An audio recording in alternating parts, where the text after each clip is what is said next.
কাকে যেন মনে পড়ে। কবি রেজাউল করিম। যখন ঝুম বৃষ্টি পড়ে, ঝিরঝির শব্দ হয় গাছের পাতার ফাঁকে ফাঁকে, কাকে যেন মনে পড়ে।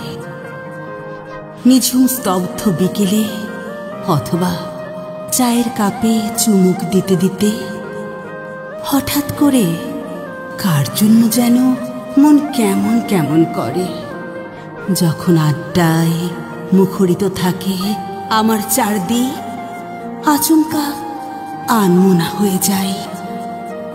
সেই চেনা মুখ, চেনা হাসি বারবার মনের কোণে উঁকি মারে।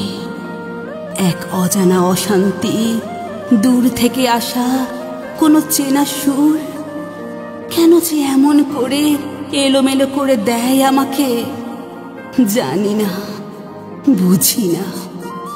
একে কি তবে প্রেম বলে, নাকি আসন্ন কোনো ঝড়, যা যে কোনো সময়ে যে কোনো মুহূর্তে লণ্ডভণ্ড করে দিতে পারে আমাকে।